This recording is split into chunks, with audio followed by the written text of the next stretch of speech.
5 श्लोक महल्ला पत्तीजा।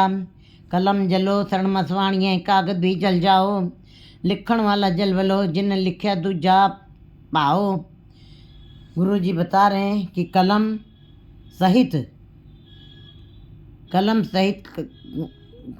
दवात भी जल जाए, राख हो जाए, कागज भी जल जाओ, और जिस कागज के ऊपर वो भाव लिखे गए हैं, जो लिटरेचर लिखा गया है, जो काव्य लिखा गया है, वो भी जल के राख हो जाए।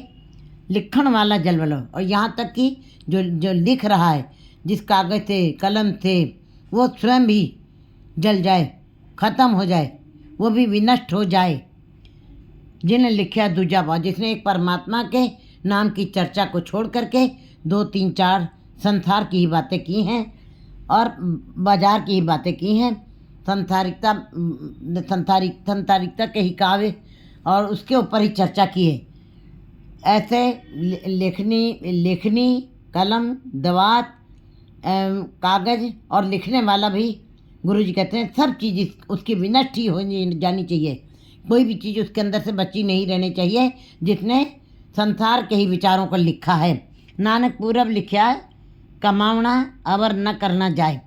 गुरु जी कहते जो भी जीव पूरब लिखा कमावना, जो भी जीव कर रहे हैं कार्य, वो पिछले पूर्व जन्म के किए हुए शुभ या अशुभ कर्मों के अनुसार ही वो कर रहा है। वो अपने मन से कुछ भी नहीं कर रहा।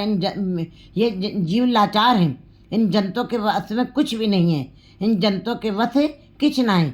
कहते गुरु जी बता रहे हैं कि नानक पूरब लिखा कमावना, जो भी जीव कर्म कर रहे हैं वो उनके अपने पूर्व कर्म के लिखे हुए लेखों के अनुसार ही कर्म कर रहे हैं, अपनी मर्जी से कुछ भी नहीं करें, अवर न करना जाए, और वो ना कुछ कर ही सकते हैं।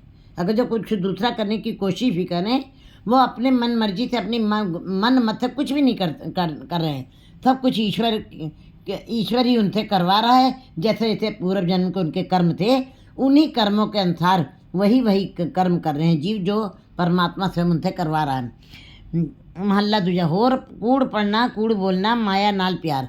गुरु जी बता रहे हैं कि जो जीव संसारिकता का ही लिटरेचर लिखते हैं, श्रृंगारिक भावनाओं से भरा हुआ, वासनाओं से भरा हुआ, जो ऐसी पुस्तकें लिख रहे हैं, उनकी कागज दवात और लिखा, जिस कागज पर ये सारे संसारिक भाव लिखे हैं, संसारिकता की ही बातें जिसके अंदर की हुई हैं, रजोगुणी, तमोगुणी, सतोगुणी, वो कागज भी जल जाए, स्वयं लिखने वाला भी उसी के अंदर जल के राख हो जाए। ऐसे लिटरेचर की कोई ज़रूरत नहीं, ऐसे लेखक की भी, ऐसे काव्य की भी कोई ज़रूरत नहीं, और ना कवि की ज़रूरत है। क्योंकि गुरु जी बता रहे हैं कि होर कूड़ पढ़ना, कूड़ बोलना, माया नाल प्यार। इस संसार में जीव अगर जो केवल झूठ ही पढ़ रहा है, झूठ माने संसार की बातें कर रहा है, संसार की बातों की चर्चा कर रहा है, संसार की बातें सुन रहा है, और संसार की बातें अपनी रचना से भी बोल रहा है, तो कहते हैं होर कूड़ पढ़ना, कूड़ बोलना, माया नाल प्यार। जो जीव की भाषा से पता चल जाता है कि वो मायाधारी है, वो मनमुखी है। जीव के बोल बाणी से पता चल जाता है, क्योंकि उसकी रचना से जो बात भी निकलती है वो माया की ही बात निकलती है, संसार की ही बातें होती है। उनके कान जो भी सुन रहे हैं वो केवल संसार की बातों की चर्चा में रुचि ले रहे हैं, निरंकार की बात में कोई रुचि नहीं है। तो कहते हैं जो भी ऐसे जीव जो भी कर्म कर रहे हैं संसार में रहते हुए, ये मैली बातें, जग मैलो हो जाए, वो सारे ऐसे जीव जो हैं, जो झूठ के साथ, कूड़ के साथ जुड़े हुए हैं, और कूड़ झूठ ही पढ़ रहे हैं और झूठ ही बोल रहे हैं। तो कहते हैं संसार तो मैला ही है, संसार तो कूड़ है ही है। जब जीव उसी के अंदर वही सारा इंद्रियां वही सब कुछ कर रही हैं, तो कहते हैं फिर उन ऐसे जीवों का कभी ईश्वर के साथ, निरंकार के साथ प्यार नहीं हो सकता है। उनका ना माया से ही सदा संबंध बना रहेगा, माया से ही प्यार बना रहेगा। उनकी आंखें सदा माया की तरफ ही लगी रहेंगी, उनका ध्यान सदा माया की तरफ ही लगा रहेगा, उनकी रचना सदा माया की ही बातें करेगी, उनका निरंकार से कोई भी रिश्ता संबंध नहीं बन सकता। नानक बिन नामे को थिर नहीं, पढ़ होए ख्वार। गुरु जी इस बात को वही स्पष्ट कर रहे हैं कि बिन नामे को थिर नहीं, संसार में परमात्मा के नाम के अलावा कोई भी चीज़ स्थिर नहीं है, ना निश्चल है। कहता सदा रहने वाला केवल परमात्मा का नाम है। नाम के बगैर सारा कुछ अस्थिर है, नश्वर है, नष्ट होने वाला है।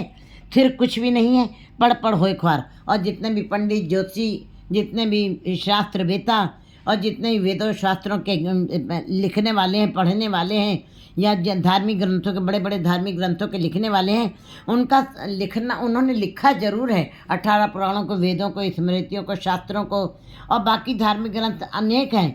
अगर जो देखा जाए तो कुरान शरीफ है, बाइबिल है, धन्ना श्री गुरु ग्रंथ साहब की वाणी है।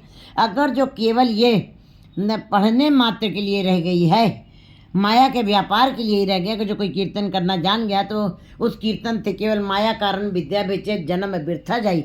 अगर जो उस कीर्तन से केवल माया ही इकट्ठी कर रहा है, निष्काम उसके लिए ईश्वर के अपने अपने जीवन के लिए कुछ नहीं कर रहा है, तो ऐसा कीर्तन, ऐसा पाठ और ऐसे वेद शास्त्रों का अध्ययन, बड़ी बड़ी पुस्तकें पढ़ पढ़ गड्डी लदिए, पढ़ पढ़ पढ़िए पार, पढ़ पढ़ बेड़ी पाइए, पढ़ पढ़ गड्डिए खात, पढ़िए जेते बरस भर, पढ़िए जेते मास। कहते चाहे जितना भी तुम अध्ययन कर लो, चाहे जितनी भी वे पुस्तक, बड़ी बड़ी पुस्तकों का तुम अध्ययन कर लो, और चाहे जितनी पदवियाँ तुमको मिल जाएं, धार्मिक मठाधीशों की भी तुमको पदवियाँ मिल जाएं, लेकिन गुरु जी बता रहे कि हर की बिन नामे को थिर नहीं, पढ़ पढ़ होए ख्वार। बिना ईश्वर के नाम से, गुरु के शब्द के साथ जुड़ के जो नाम की कमाई नहीं करते हैं, उनका चाहे जितना भी अध्ययन है या जितना भी ज्ञान की बातें हैं, वो व्यर्थ में चली जाएंगी। पढ़ पढ़ होए ख्वार, और वो पढ़ पढ़ करके ख्वार हो करके अपने जीवन को व्यर्थ में बिता करके चले जाएंगे। क्योंकि ये ऐसा अध्ययन गुरु के शब्द के अलावा जो भी आप अध्ययन करते हैं धार्मिक पुस्तकों का, वो कभी परमात्मा से मिलाप नहीं करवा सकता है, और ख्वारी ही होगी। पौड़ी हर की वडियाई वड्डी है, हर कीर्तन हरि का। सबसे बड़ा संसार में गुरु जी बता रहे कि हरि का नाम जपना ही, उसकी बड़ाई, उसका ही गुणगान करना, उसकी ही स्तुति करना सबसे बड़ा काम है। वड्डी वडियाई वड्डी है, सबसे ज़्यादा परमात्मा के नाम की बड़ाई ही सबसे बड़ी है। वो परमात्मा सबसे बड़ा है, उसका यश भी सबसे बड़ा है। वड्डा वड्डा आखे सब कोए, केवट वड्डा डीठा होए, कीमत पाए न कहा जाए, कहने वाले तेरे रहे समाये।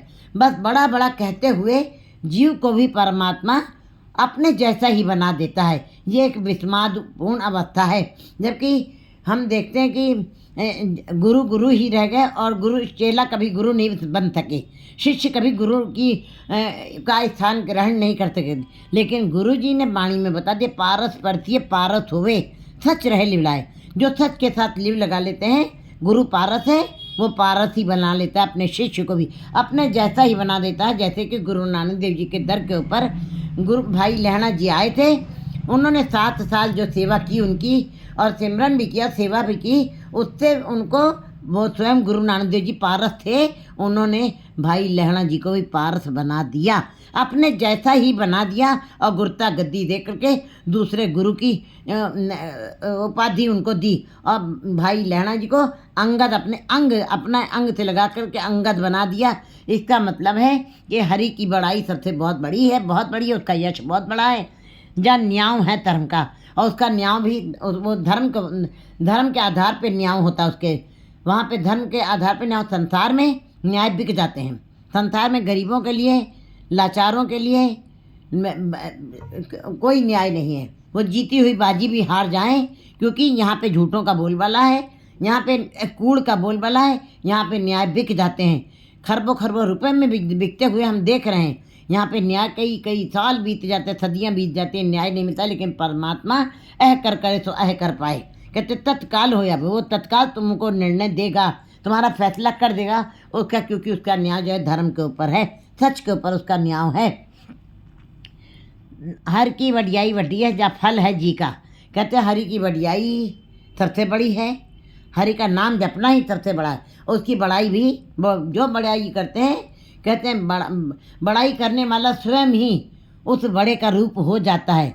एवड कहते हैं कि एवड कैसे पता चलता है कि हम परमात्मा का रूप हो गए हैं। एवड ऊंचा होवे कोई, तिस ऊंचे को जाने सोए। कहते कौन जान जाएगा कि मैं परमात्मा जैसा हो गया हूँ। एवड ऊंचा होवे कोई, परमात्मा जितना ऊंचा कोई बन जाएगा नाम जप जप करके, धर्म के रास्ते पे चल करके, तिस ऊंचे को जान, तब उस ऊंचे को वो पहचान जाएगा। जब उतनी पवित्रता वाली, उतनी उसकी बड़ाई करेगा, जितने परमात्मा के गुण हैं उतने ही गुण उसके अंदर आ जाएंगे। तब कहते हैं वड्डी हर की वडियाई वड्डी है, जब फल है जी का। यही जी का ये फल है, क्योंकि ये संसार के फल हैं। वो जो हम पेड़ पौधे देखते हैं, आम के अंदर से अमरूद नहीं निकल सकता है, अमरूद के अंदर से कभी अंगूर नहीं निकल सकता, लेकिन परमात्मा के नाम के अंदर सारे ही फलों का रस स्वादन छिपा हुआ है। और ऐसा फल है वो कभी ख़त्म नहीं होने वाला, ऐसा आनंद है उसके अंदर वो कभी ख़त्म नहीं होने वाला है। फल है जी का, यही जी का फल है, सबसे महान रस वाला। हर की वडियाई वडिया जन्ना सुनई कह चुगल का। परमात्मा की बड़ाई इतनी बड़ी है, वो किसी का कहा हुआ, किसी की चुगली की हुई को वो कान से धरता भी नहीं, सुनता भी नहीं है कायदे से। ना किसी को चुगली का या किसी की बुराइयों को बातों को सुन करके कभी उस तरीके का निर्णय देता हो, नहीं। वो कानों से सुनता तक नहीं, उसके ऊपर ध्यान तक नहीं देता है। वो बियो पूछ जो मतलब करे, जो कुछ करे तो आप पे करे। वो अपने में स्वयं ला शरीक है, उसका कोई शरीक नहीं, उसके जैसा कोई है भी नहीं, किससे राय करेगा। कहते हैं फिर बच्चे का बूढ़े की राय में एक जैसा नहीं हो सकता है। हम तो बहुत सूक्ष्म बच्चे हैं, परमात्मा बहुत बहुत महान है, उसके आगे हमारा और उनका निर्णय नहीं एक हो सकता है। परमात्मा वड्डी वडियाई, उसकी वडियाई बहुत बड़ी है, उसकी बड़ाई बहुत बड़ी है। जा ना सुनई कह चुगल का। वो चुगली निंदकखोरों की बातें सुन करके भी कान में नहीं धरता, वो कान में मार देता है। उन बातों को कभी ध्यान भी नहीं देता, ना वो तो उन बातों को सुन करके किसी को सजा देता है। हर की वडियाई वड्डी है पूछा दान देव का। हर की वडियाई इतनी बड़ी है, उसका यश इतना बड़ा, उसका नाम इतना बड़ा है कि वो अपने आप ही बिना पूछे ही सारे संसार के जीवों को हर दात देता ही जाता है। और वाकई में जब हम अपनी इन खुली आंखों से कुदरत को देखते हैं तो ये नदियाँ, ये सागर, ये वनस्पति, ये अनेकों प्रकार के फल और ड्राई फ्रूट, और धरती के अंदर देखो तो इतने खजाने, इतने खनन विभाग की वस्तुएं हैं, और ऊपर से पहाड़ हैं, मतलब 84 लाख दुनियों को जितने सुख देने उससे 1000 गुना सुख परमात्मा ने दे दिए हैं। इतना 7 सागर में पानी भर दिया जितना जल की ज़रूरत नहीं है जीवों को। इतनी हवा दे दी है, फ्री में है। अगर जो कहीं बिक रही होती, कम होती, तो ये नेता अपने जेब में भर लेते। लेकिन परमात्मा की दात कितनी अपूछा दान, वो बिना पूछे दान दे रहा है। इतनी हवा डाल दी है कि जितनी जीवों के लिए ज़रूरत भी नहीं है। और कहते हैं इतना घास बना दिया है जितना पशु नहीं है, इतने पशु नहीं जितना घास बना दिया है। इतने मनुष्य नहीं है, इतनी जनसंख्या नहीं है जितने प्रकार की उसने दातें बना दी हैं। दे दा दे लेंदे थक पाएँ, जुगा जुगंतर खाई खाएँ। कहते हैं जुगों जुगों से खा रहे फिर भी कमी नहीं आ रही है उसकी। ये दात कभी कभी आएगी भी नहीं, उसकी दांतों में कभी कमी नहीं आएगी। वो इतना महान है, इतना महान है, उसकी बड़ाई इतनी बड़ी है।